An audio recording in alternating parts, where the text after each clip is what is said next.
C'est un dispositif proposé ou imposé par la justice qui est à destination des enfants, qui sont donc vulnérables et qu'il faut pouvoir protéger quand on pense qu'ils sont en danger. AVS avec Philippe Robichon. Votre santé sur Beurre FM jusqu'à 10h, ravi de vous retrouver. Nous allons parler de la protection de l'enfance en question ce matin avec Véronique Roux qui est avec nous. Bonjour et bienvenue. Bonjour. Vous êtes psychologue, clinicienne et psychothérapeute. Vous êtes là avec Maximilien Bachelard. Bonjour. Bonjour. Voilà, docteur en psychologie, psychothérapeute. Et alors j'ai vu que c'est en apprenant la cuisine que finalement vous avez mieux compris votre métier. Oui, alors pour la petite histoire, j'ai fait un doctorat de psychologie et puis j'ai eu un moment de ras-le-bol, donc j'ai posé une démission d'une institution où j'étais. Et puis j'ai passé un CAP cuisine dans une école pas loin de Levallois-Perret, le PMT. Et pendant un an, j'ai enchaîné entre les consultations au cabinet et puis la cuisine. Et je pense que ça, par analogie, ça m'a permis de comprendre certains processus en thérapie. Et je pense qu'il y a de belles analogies à faire entre le cuisinier qui fait ses recettes avec ses collègues et puis le thérapeute en consultation. Voilà. C'est en comprenant comment on fait une recette. Oui, et puis c'est pourquoi. Pas simplement une histoire d'ingrédients en fait. C'est une histoire de cuisson, pourquoi on cuit comme ça, quelle technique il faut faire et dans quel ordre. Et voilà. Je ne m'attendais pas à cette question. Voilà, vous vous formez actuellement aux thérapies systémiques et puis vous travaillez dans la protection de l'enfance par l'intermédiaire de l'ASE et comme superviseur pour divers établissements qui accueillent des enfants. Alors évidemment, c'est pas un sujet nouveau que la protection de l'enfance, mais un reportage de la chaîne M6 a relancé le débat dans un reportage qui était fait dans la série Zone Interdite. Donc ils sont allés d'ailleurs sur toute la France, dans plusieurs cachée, région parisienne et Bourgogne. Voilà, donc ça change quelque chose la caméra cachée.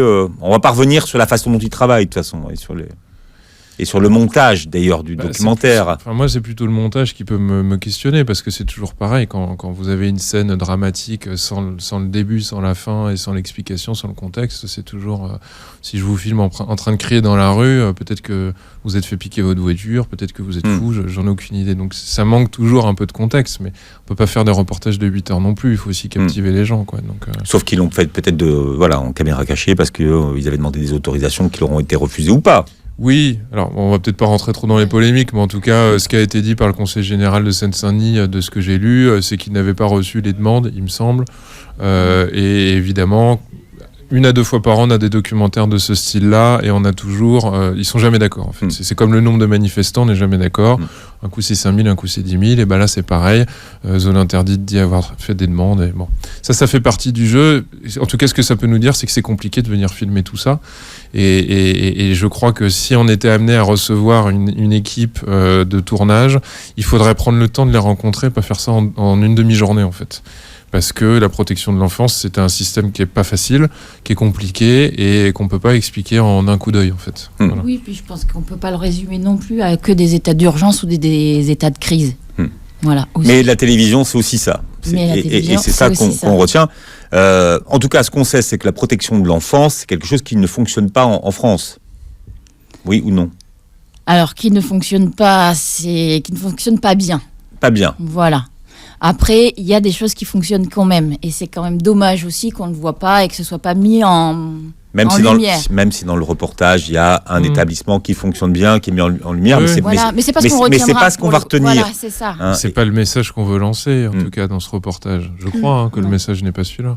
La question que ça pose, c'est parmi tous les enfants qui aujourd'hui sont pris en charge par la protection de l'enfance, qui est censé donc protéger les enfants, combien sont maltraités par cette institution qui est censée les protéger? Y aura-t-il des chiffres? Et puis à partir de quand la maltraitance commence et quand est-ce qu'elle s'arrête? C'est compliqué, en fait. Vous voyez, c'est une histoire de point de vue. À la réaction de ce reportage, il y a eu forcément des gens indignés de toutes parts, mais il y a aussi eu quelques jeunes anciens de l'ASE qui ont pu écrire, notamment un qui a écrit dans le Huffington Post, pour dire que l'ASE l'avait aidé, l'avait protégé, lui avait sauvé la vie. Donc c'est compliqué, c'est une histoire de point de vue. Un enfant va se sentir arraché de sa famille, on pourrait parler d'une maltraitance, mais d'un autre point de vue, peut-être qu'on lui a évité des maltraitances encore pires. Donc ça reste compliqué de pouvoir dire, lui il est maltraité, lui il l'est pas en fait. Bon, alors quand on parle de protection de l'enfance en France aujourd'hui, de quoi est-ce qu'on parle ? Ça signifie, oui, je pense que ce serait bien de donner une petite explication, parce que les auditeurs sont pas forcément au fait de tout ça. C'est un dispositif proposé ou imposé, on peut déjà dire ça, imposé par la justice.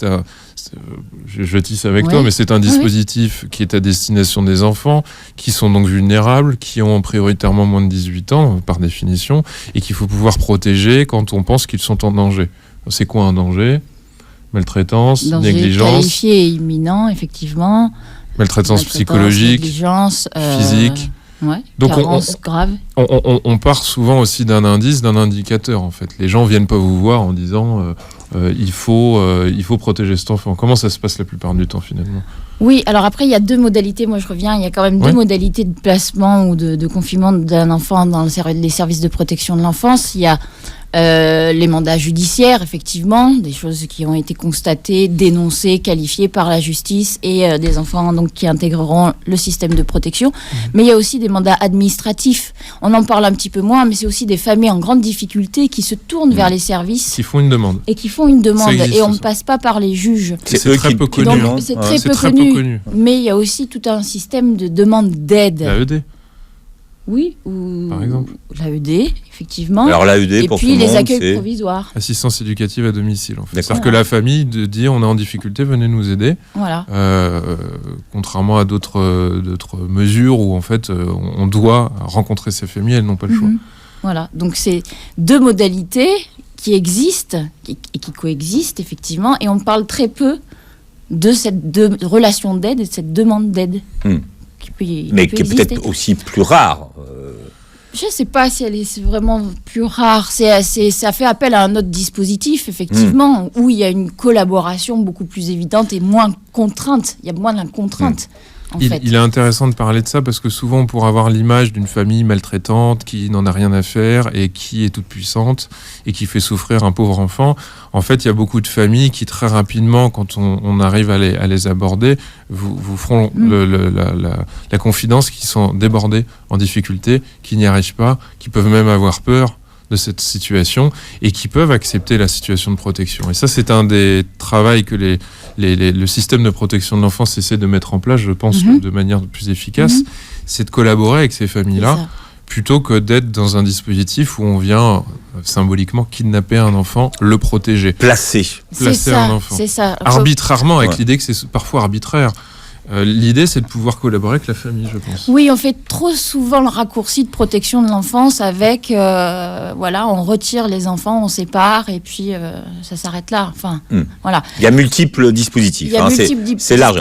Alors, et l'objectif quand même de la protection de l'enfance, c'est de pouvoir faire en sorte que l'enfant puisse retourner dans sa famille, que les familles puissent retrouver leurs enfants. C'est quand même le premier objectif quand les enfants nous sont confiés, c'est de se dire, voilà, on se projette déjà dans quand est-ce qu'il va ça dure un temps donné, mais l'objectif toujours, c'est que l'enfant puisse revenir dans sa famille naturelle. C'est de pouvoir les accompagner, travailler avec eux, malgré la contrainte qui peut être dans le cadre judiciaire très forte. Mais oui, on l'oublie assez souvent. Les équipes, malheureusement, l'oublient assez souvent parce qu'elles sont prises parfois dans une position de sauveur, en protégeant l'enfant, et moi parfois de venir taquiner les équipes en disant, est-ce que votre projet c'est de l'adopter l'enfant ? Vous-même personnellement. Et la plupart du temps, les gens me disent, non. Donc je leur dis, c'est pour ça qu'il va falloir travailler avec cette famille, parce que cet enfant, il est en difficulté, peut-être qu'il provient d'un milieu où c'est difficile quand il est dedans, et donc il va falloir réunir les deux, donc il va falloir accompagner la famille aussi. Pourquoi je vous dis ça ? Parce que on n'a pas cette habitude, et c'est pour ça que, comme je vous l'ai dit, je suis en train d'écrire un ouvrage sur ce sujet-là, d'essayer d'amener les travailleurs sociaux à rencontrer plus facilement les familles, que ça devienne un réflexe, puisqu'on parle de protection de l'enfance. Par définition, on est là pour protéger l'enfant. Et donc le risque, c'est finalement de l'isoler et d'une certaine manière d'avoir le bon rôle temporairement. C'est-à-dire, je prends le rôle de parent en tant qu'éducateur et ça va mieux. C'est ça, venir en relais. Sauf que ça règle pas le problème. Ça règle pas le problème. On peut pas penser que en termes de protection de l'enfance et se centrer uniquement sur l'enfant. Il faut effectivement pouvoir prendre en considération qu'il y a toute une famille, tout un système familial, et que la famille, les parents en font partie, et donc aussi pouvoir leur proposer de les accompagner. En tout cas, c'est la proposition systémique que vous faites, Maximilien Bachelard. C'est que tout le monde travaille ensemble. Oui, c'est l'intérêt de l'approche systémique, il est de dire finalement un enfant va pas bien. Bon, un enfant se comporte mal, a des troubles du comportement, a des comportements inadaptés. Il semblerait que ça ne va pas, on l'isole. L'idéologie européenne, même mondiale, souvent est de se dire il y a un problème dans la tête de l'enfant. Ça, c'est la vision très psychiatrique. Avec une cause tout de suite, on va se diriger vers ça. C'est-à-dire que si vous prenez l'enfant et qu'il commence à vous insulter, à vous dire je veux pas rester là, et donc forcément vous vous dites il a un problème, cet enfant, il ne veut pas être en lien, il pose souci. D'ailleurs, il insulte et il crache les autres, les autres dans le foyer. Bruit, en fait. Donc, voilà.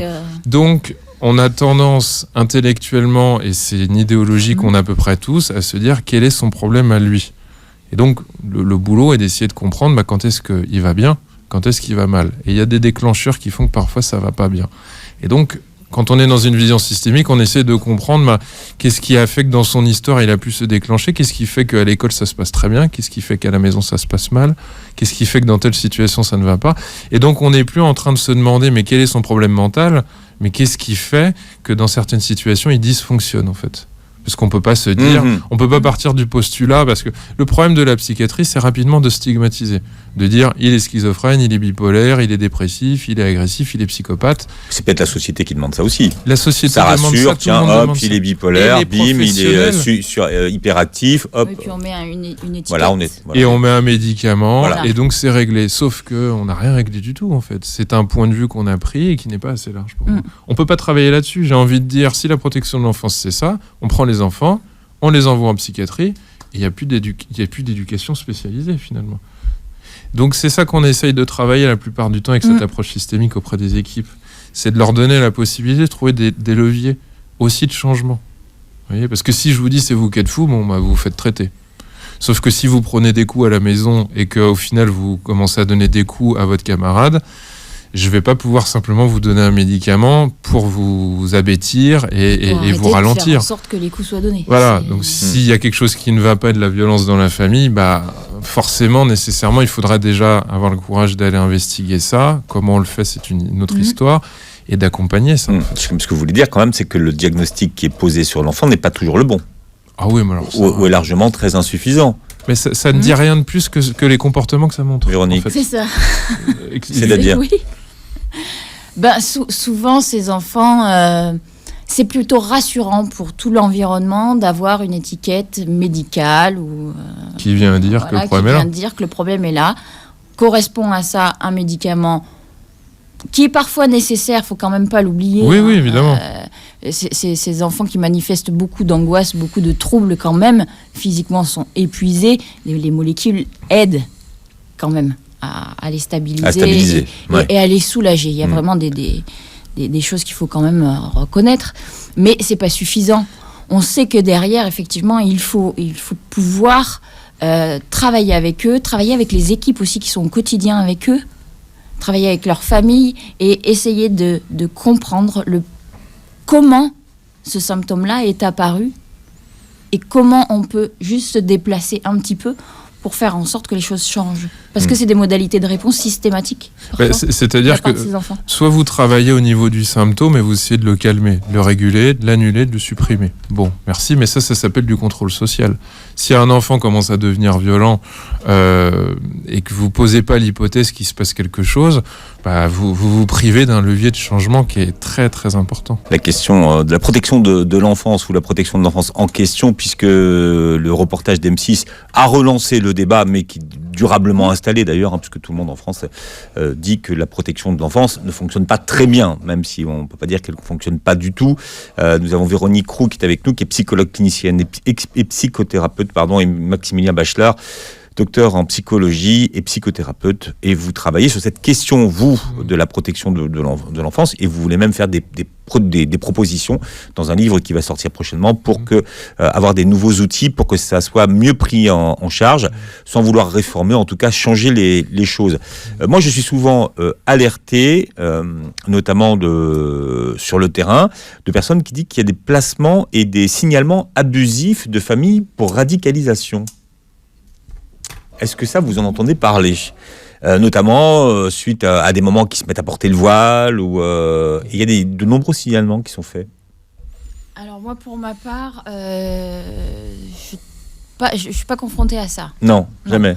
Je dirais pas jamais. Je suis plutôt confrontée aux inquiétudes que ça provoque dans l'environnement et dans l'entourage, dans les familles, au niveau des professionnels, en se disant voilà, il y a des signes, mais est-ce que on peut parler de radicalisation? Est-ce qu'on peut parler? Est-ce qu'on doit s'inquiéter? Ou voilà. Par mes connaissanses, je pense aussi. Ça va dépendre des territoires dans lesquels on est aussi. Et voilà, et ça dépend aussi des territoires. 93, 94, j'ai eu plusieurs situations. En tout cas, pour ma part, c'était pas des suspicions, c'était clair et net que l'enfant était à l'aéroport et qu'il partait en Syrie ou il passait par la Turquie. Voilà, clairement. J'ai pas été confronté à la question d'un placement abusif. Après, c'est toujours compliqué, c'est comme en psychiatrie, il y aura toujours des gens pour dire qu'il y a des placements abusifs, mais on n'a pas forcément le contexte, on n'a pas forcément l'explication. Mais la plupart du temps, dans toutes les situations d'ailleurs, je vais vous dire, que j'ai pu constater, la famille était inquiète et la famille n'était pas opposante et la famille, la plupart du temps, n'avait pas vu, c'est sûr, mais collaborait à pouvoir faire en sorte que leur fils revienne, mais c'était plus souvent leur fils que leur fille d'ailleurs dans mes situations. Avec la difficulté aussi, c'est que les parents maintiennent un lien quand même, et c'est tout à fait entendable d'avoir une conversation sur WhatsApp ou par FaceTime sur le portable, et en même temps, on n'a pas accès à l'enfant aussi quand il est parti, quoi. Alors, est-ce qu'on peut parler de placement abusif ou alors d'une peur excessive aussi parfois ? Parce que c'est vrai que ça fait peur. Ouais, les parents sont souvent terrifiés de voir ces premiers signes qui s'installent en se disant, voilà, où est-ce que ça va s'arrêter ? Est-ce que je dois m'inquiéter maintenant ou pas ? Interdire ou pas ? Donc, ce qui peut aggraver aussi les situations complexes familiales, pour le coup. Alors en France, on est les spécialistes de la non-détection des abus sexuels. Pourquoi est-ce que ça fonctionne mal en France, ou est-ce que ça fonctionne trop tard ? Qu'est-ce qui ne fonctionne pas dans le système ? Qu'est-ce qu'on n'entend pas ? Quels sont les messages qui ne fonctionnent, qui ne passent pas ? Surtout qu'après, on se rend compte que tout le monde était plus ou moins au courant. Ou savait, ou avait entendu que... C'est un sujet qui est compliqué parce que ça demande deux choses. Ça demande une connaissance des phénomènes. C'est-à-dire qu'il faut pouvoir avoir en tête les indices qui pourraient évoquer un possible abus sexuel.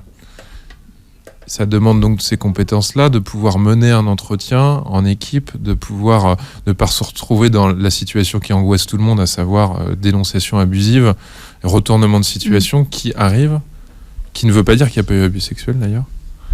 Mais il faut pouvoir gérer et anticiper ça. La deuxième chose que ça va impliquer, c'est le bien-être, le bien-être ou le mal-être de l'éducateur ou du psychologue qui va mener l'investigation.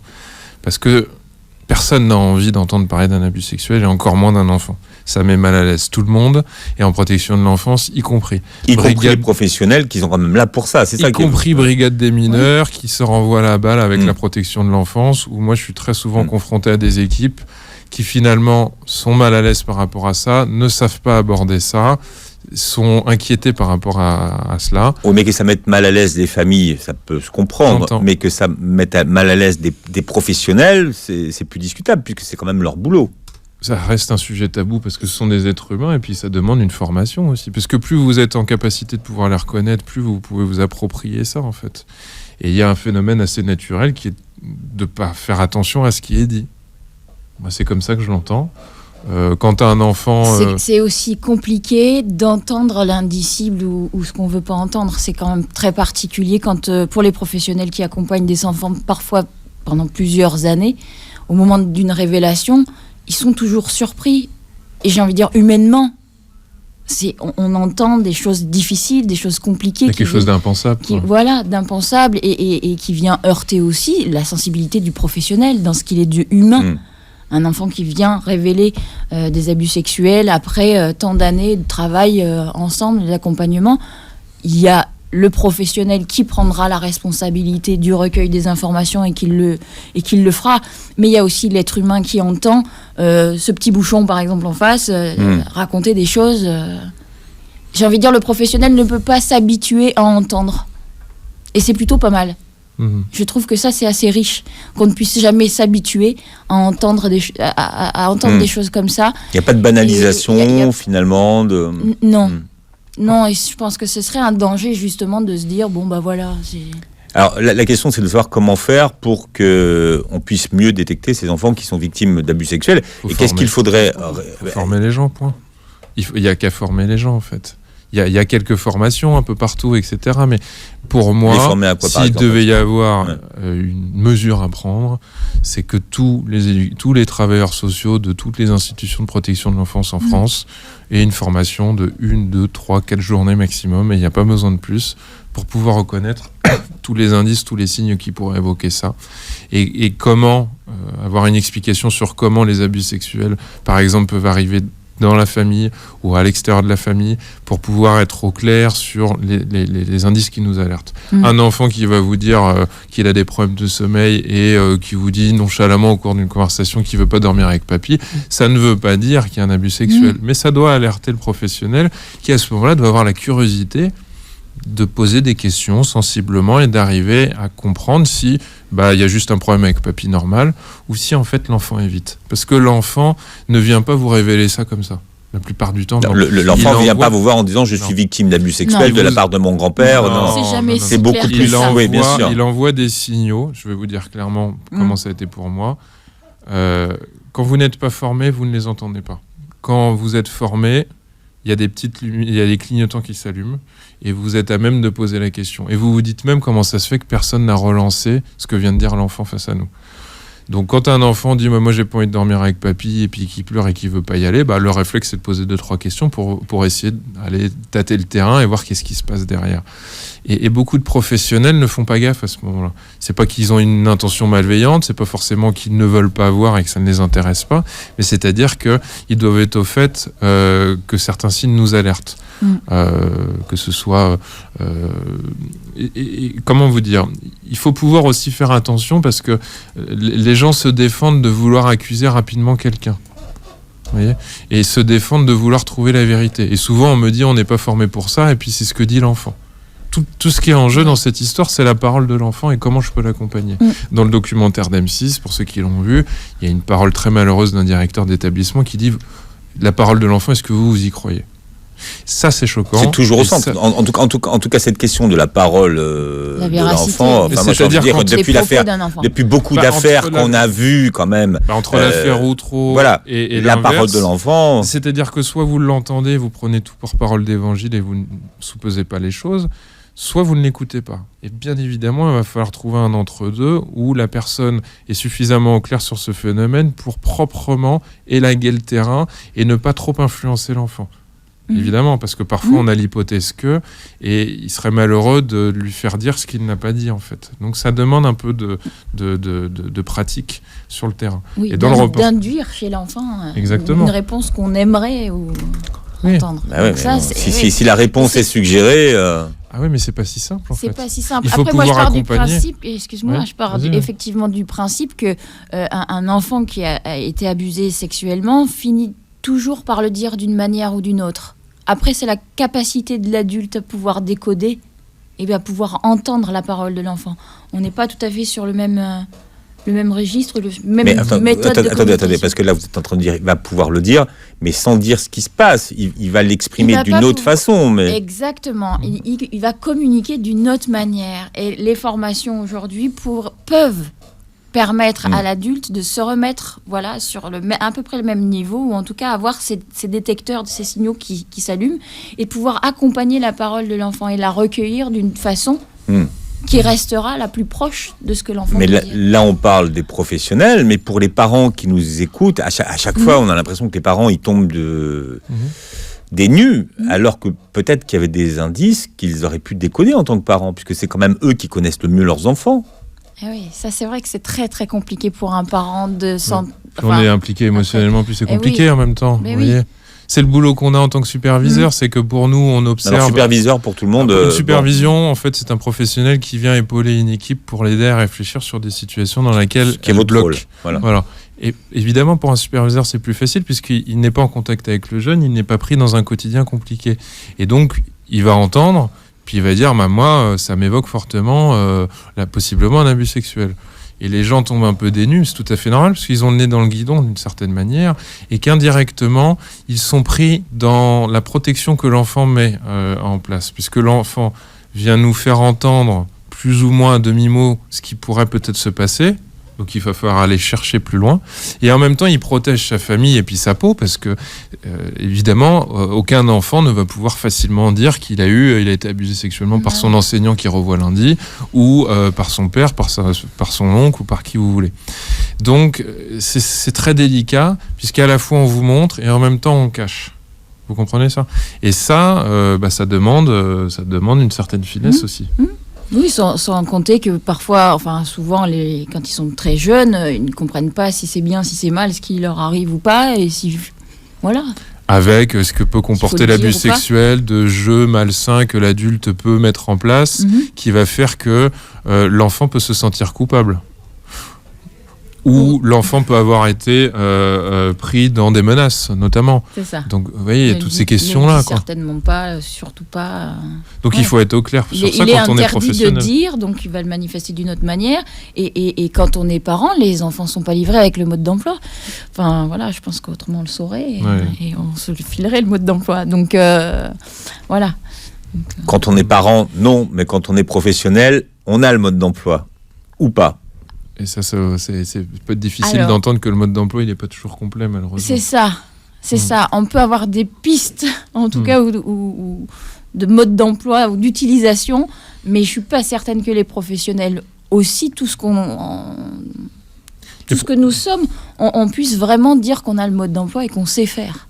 C'est-à-dire que la difficulté, c'est que c'est un boulot aussi qui fait intervenir beaucoup d'émotions. C'est à la fois une force pour pouvoir se mettre en lien, mais en même temps, c'est quelque chose de compliqué, puisque quand vous rencontrez une famille, il faut se mettre à la place de ses éducateurs, par exemple. Vous rencontrez une famille avec laquelle vous n'êtes pas trop à l'aise, leur enfant est assez désagréable et il ne va pas bien, vous suspectez quelque chose, est-ce que vous êtes prêt à lâcher cette bombe qui serait l'hypothèse qu'il y a un abus sexuel auprès d'un des parents que vous voyez.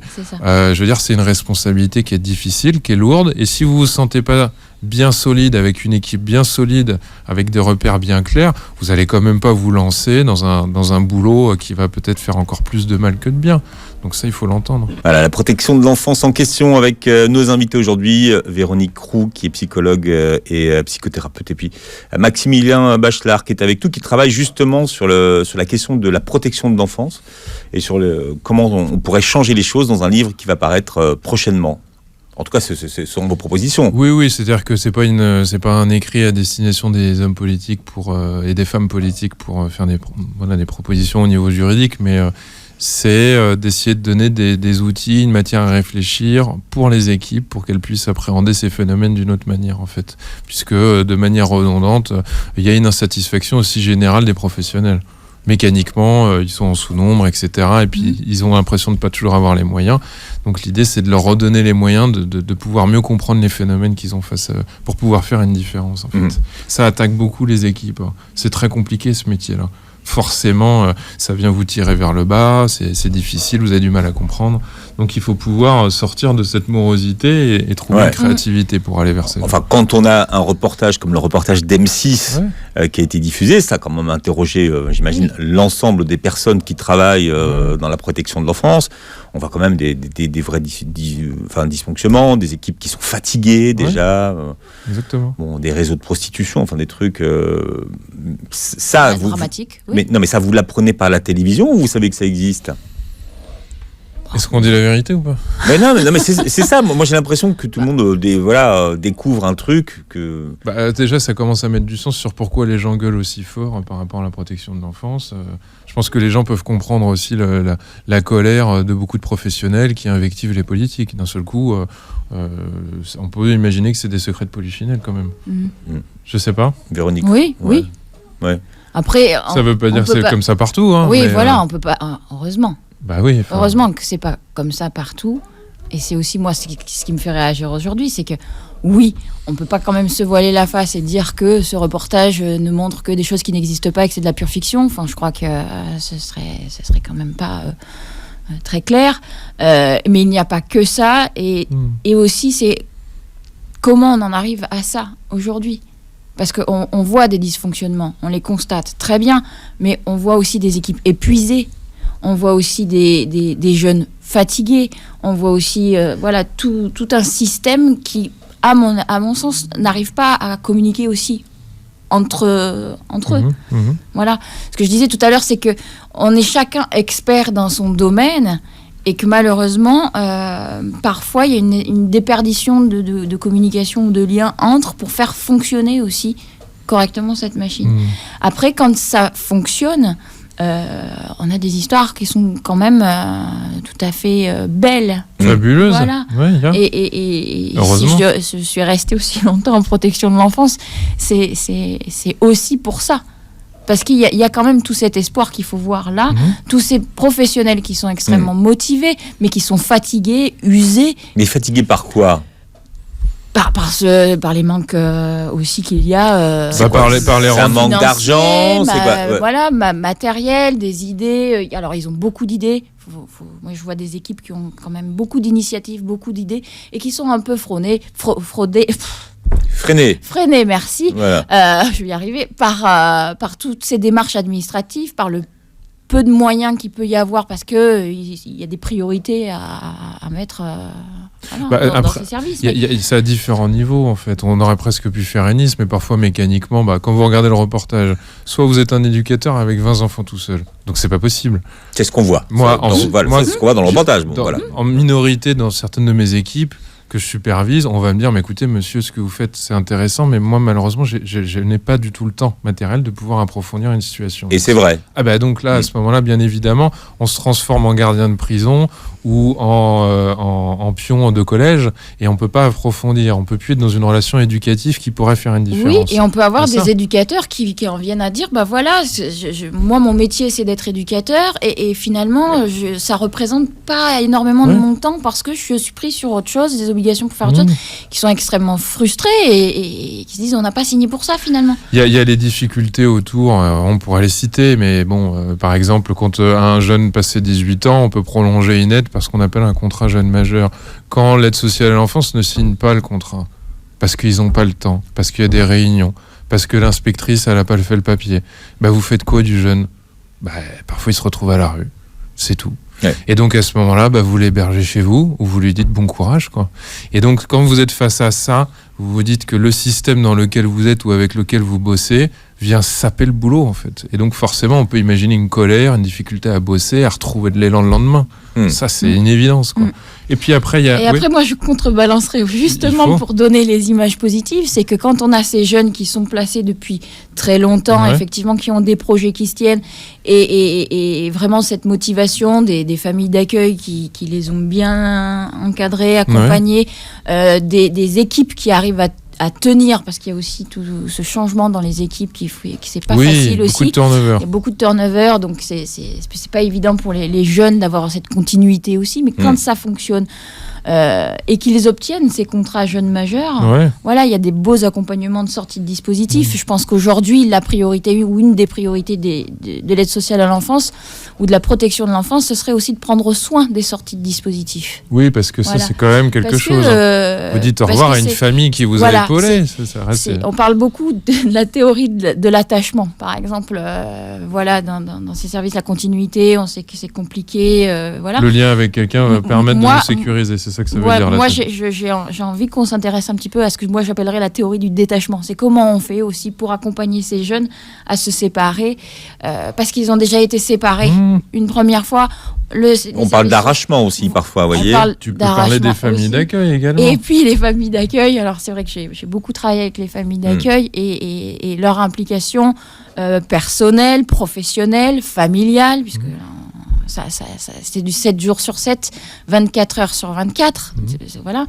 Et ça marche du tonnerre parfois. Ça marche du tonnerre des fois. Et justement, parce que... Après, c'est vrai que pareil, il y a le pendant, il y a des assistantes familiales voilà, qui sont extrêmement maladroites, voire certaines maltraitantes. Ça existe, on ne peut pas quand même... on a des témoignages et il y en a des formidables. Voilà. Voilà. Donc il faut quand sur même les familles d'accueil, tiens, par contre, il y aurait une pénurie de familles d'accueil actuellement en France ou pas? Une pénurie, je ne sais pas, en tout mais cas, en tout cas, un manque de familles d'accueil. Peut-être un manque de familles d'accueil, et puis peut-être aussi cette méconnaissance de ce que c'est que ce travail-là. C'est du boulot, aussi, hein, c'est pas simplement un accueil d'un enfant. Hein. Voilà, c'est un enfant. C'est un boulot. Déjà, c'est un boulot et vous n'avez pas tous les éléments, vous n'êtes ni psy ni éducateur. Donc vous recevez un enfant et puis vous voyez des comportements compliqués. Et je rajoute 7 jours sur 7, 24 heures sur 24. Mais donc c'est dans un quotidien. C'est chez vous, Philippe. Vous recevez cet enfant pour un temps indéterminé. Vous êtes avec votre femme et vos enfants à vous, et votre chien et votre boulot, et c'est H24. Et donc, on peut imaginer que si l'enfant a eu des grandes difficultés dans son histoire, eh bien, ça risque d'être un peu rock'n'roll chez vous. Donc, se posera la question de est-ce que vous êtes prêt? Est-ce que vous pouvez être épaulé? Est-ce qu'on va vous donner les moyens? Etc. Quoi. Vous partagez pas rien toute comme votre boulot. maison, vous partagez votre intimité du quotidien quand vous êtes assistant familiaux. Voilà, on n'a pas la protection du professionnel qui rentre chez lui, qui d'une certaine manière est quand même légèrement protégé. Il n'y a pas de coupure. Il y a des horaires de bureau et là il n'y a pas d'horaire de bureau. Vous partez en vacances. Si ça n'a pas été pensé que l'enfant ira à un autre endroit, vous partez en vacances avec un enfant. Alors ça, c'est transfert. Eh oui. Voilà, on appelle ça du transfert. C'est pas des vacances, c'est-à-dire que c'est les vacances de la famille d'accueil et en même temps. Elles peuvent partir. Alors, je dis elles parce que souvent ce sont des femmes qui exercent ce métier, quoique il y a de plus en plus d'hommes. Voilà. Donc elles vont partir sur des lieux de vacances, mais sont en situation de travail puisqu'elles sont avec les enfants. Eh oui. Donc sollicitables. À n'importe quelle heure, à n'importe quelle heure. C'est comme une astreinte. Vous arrivez à Perpignan, s'il faut revenir pour une urgence, au bout de 3 jours, et on vous appelle pour une audience demain matin.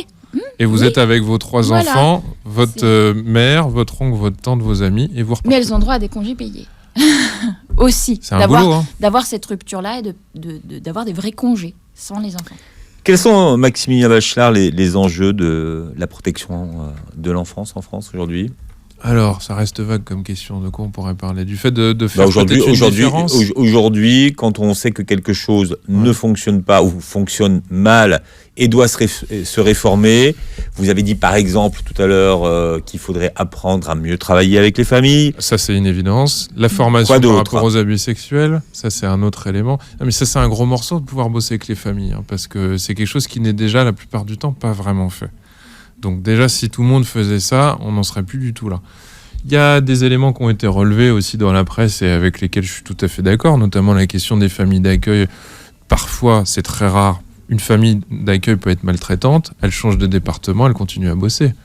Donc ça... Il faut un fichier, donc. Mais attendez, c'est comme une évidence, quoi. Je veux dire, vous faites un fichier avec des gens qui bossent et quand vous savez que quelqu'un a eu des comportements compliqués, première chose, c'est de ne pas couper son contrat de travail violemment. C'est d'essayer de comprendre ce qui s'est passé.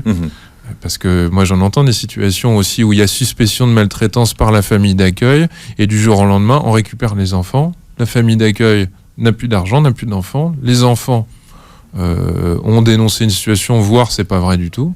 Donc il faut pouvoir accompagner tout ça. Il faut renforcer ces dispositifs d'accompagnement parce que vous imaginez bien que la famille d'accueil est toute seule par rapport à tout ça. Donc ça, c'est aussi un élément à bosser. Qu'est-ce qu'on pourrait citer d'autre comme enjeu ? Comme max d'amélioration, comme proposition. Moi, j'ai une forme de découragement parce que je me dis qu'il y a beaucoup de choses qui ont déjà été proposées, en fait. Il y a peut-être beaucoup de choses à faire. Mais proposer est fait ou proposer est juste proposer ? Ah oui, mais c'est ça, ouais. C'est de pouvoir mettre en application, d'autant que l'aide sociale à l'enfance bénéficie de sommes qui sont convenables apparemment et qui sont sans cesse, il me semble, augmentées. Donc c'est pas forcément une question financière non plus. C'est pas complètement une question financière. Non, c'est pas complètement. Parce qu'il y a de l'argent dans la protection de l'enfance. Il y en a quand même, mais ça dépend pourquoi. Parfois il y en a beaucoup, parfois il y en a pas assez. La redistribution m'a toujours interrogé. Oui, ça. Ça interroge-moi, Véronique. Non, ça me laisse un peu plus perplexe pour le coup de savoir effectivement exactement comment. L'aide sociale à l'enfance, par exemple, c'est le département. Oui. Oui. Hein ? Oui. Exactement. C'est un peu comme comment les enveloppes sont redistribuées en fonction effectivement des besoins ou. Ça peut être des grandes interrogations qu'on peut avoir, mais la réalité, c'est que les départements sont quand même inquiets et ont cette préoccupation de pouvoir allouer une enveloppe qui est conséquente sur leur budget. Au final, un reportage comme celui de Zone Interdite, ça a des répercussions ou pas du tout? Ou juste ça inquiète un ministère une semaine et puis après on fait de la com et puis on passe à autre chose? J'espère que ça va les inquiéter un petit peu plus quand même qu'une semaine. Après... La question, c'est est-ce que... Bon, ça avait commencé à les inquiéter avant, puisque ça avait fuité avant. Ça avait fuité avant, bon, ça donc, c'est vrai. Évidemment, mais la question, c'est est-ce que structurellement, c'est toujours la même question en France, est-ce que structurellement, on est prêt à modifier des choses une bonne fois pour toutes, quoi, tout simplement, quoi. Et c'est aussi comment s'y prendre pour faire en sorte qu'on ça tombe pas justement dans les oubliettes et puis que dans un an où on refasse ce même genre de choses qui est à nouveau... Les plaintes sont lancinantes chaque année. On le voit dans la protection de l'enfance, on le voit dans les maisons de retraite, évidemment. On le voit dans beaucoup de... C'est pas typique de la protection de l'enfance. Si on devait faire le constat de la pédopsychiatrie en France, on ferait le même. C'est la même chose, la psychiatrie c'est la même chose. Vous savez que tous les chefs de service de plein d'hôpitaux, là il y en a des centaines qui sont en démission dans toute la France. Il y a plusieurs hôpitaux où c'est terminé, les médecins ont démissionné. Donc ça prouve bien que malgré les demandes, il y a quelque chose. C'est-à-dire je demande quelque chose et je reçois pas ce que je demande en fait. Voilà, après c'est comment on peut faire en sorte que ce soit pas le système de vase communicant non plus, parce que en protection de l'enfance, on voit des enfants qui sont de plus en plus malades psychiatriques qui auraient besoin d'être pris en charge par des services spécialisés, mais pour le coup les services spécialisés ne peuvent pas forcément répondre en temps et en heure, donc du coup il faut bien trouver des lieux, donc voilà, il y a quand même toute cette bonne volonté de vouloir bien faire et de vouloir protéger ces enfants qui doivent être protégés, et après comment on peut faire. Merci Véronique Roux, merci Maximilien Bachelard. Vous réécoutez l'émission sur beurrefm.net, les podcasts. Vous regardez l'émission sur la chaîne YouTube de Beurre FM. Passez une bonne journée et à demain.